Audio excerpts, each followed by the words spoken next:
You start with good intentions. You want people to like you. You want to avoid conflict. You want to be easy to deal with, someone others can rely on, someone who doesn't create problems. So you smile when you don't feel like it. You agree when you don't actually agree. You say it's fine when it really isn't fine. And at first, it works. People seem to like you. Things feel smooth. Life feels socially safe. But over time, something begins to shift in a way you don't immediately notice. You start feeling tired in a different way. Not physical tiredness, but emotional exhaustion. Like you're constantly adjusting yourself depending on who you're around. You replay conversations in your head, wondering if you said the right thing. You feel anxious before saying no, and guilty after saying yes. And slowly, without realizing it, you stop knowing what you actually want, because so much of your energy is spent making sure other people are okay. This is people-pleasing, and the dark truth about it is this: it doesn't just affect how people see you, it changes how you see yourself. At its core, people-pleasing is not kindness. It is fear. Fear of rejection, fear of conflict, fear of being disliked, fear of being left out. And when fear becomes the driver of your behavior, your decisions stop coming from authenticity. They start coming from avoidance. Avoidance of discomfort. Avoidance of disapproval. Avoidance of emotional tension. The problem is, when you consistently avoid discomfort, you also avoid growth, because growth requires honesty. It requires boundaries. It requires moments where someone might not be happy with you, and you choose yourself anyway. But people pleasers are trained to treat any form of disapproval like danger. So instead of risking it, they adjust themselves. They become flexible in every direction except their own.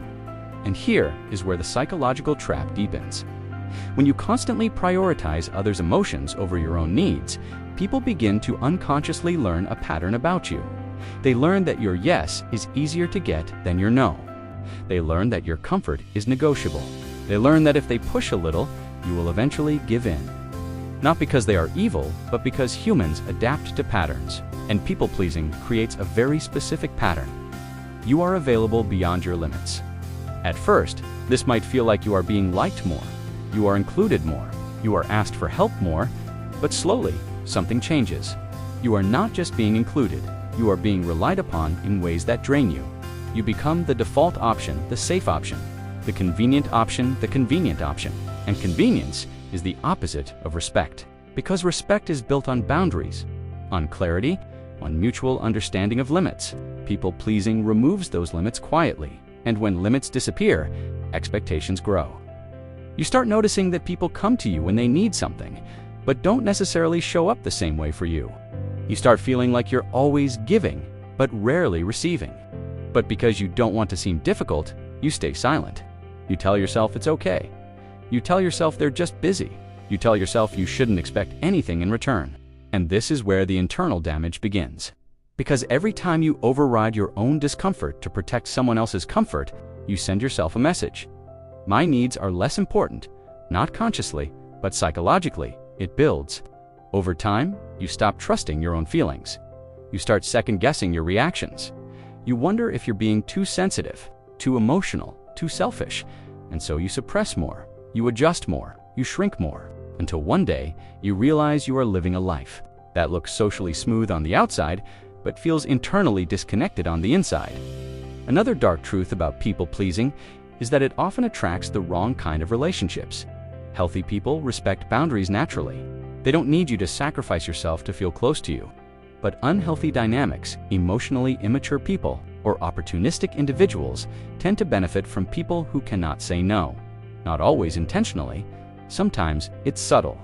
They ask a little more each time. They test limits slowly. They lean into your flexibility, and because you don't want to lose the connection, you adjust. But here's the irony.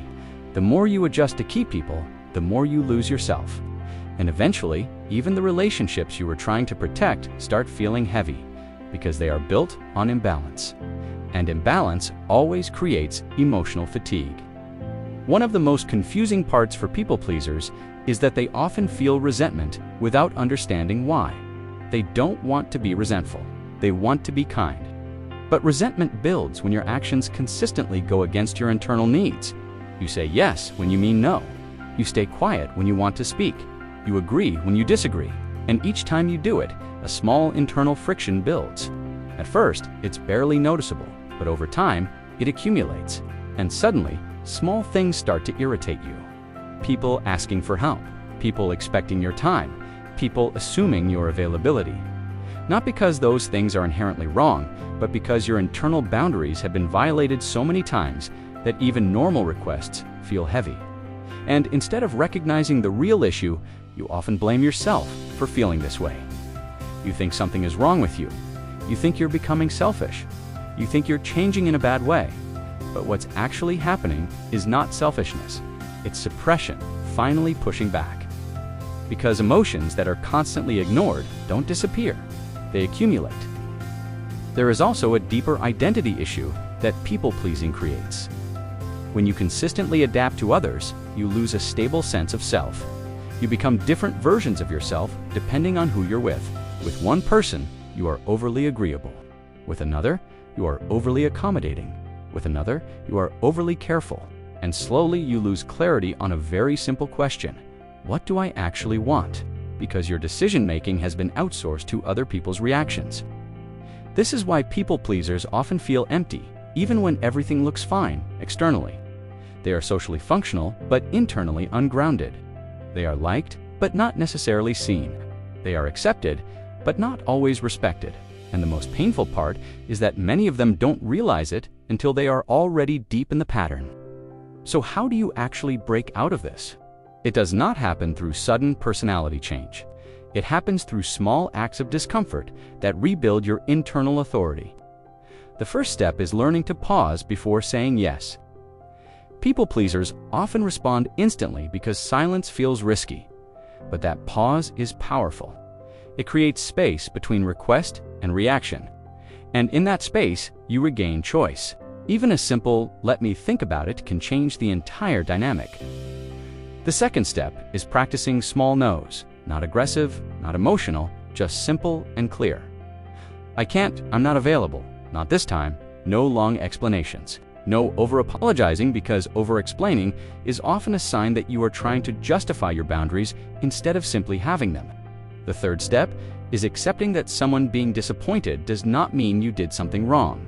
This is one of the biggest emotional errors, because people-pleasers often equate disappointment with guilt. But disappointment is just a feeling in another person. It is not a moral judgment on you. People can be disappointed and still respect you. People can disagree and still value you. People can not like your boundary and still accept it. But you have to tolerate that discomfort without immediately fixing it. And that is where the real transformation happens. Because every time you hold a boundary and survive the discomfort, you are rewriting your internal belief system.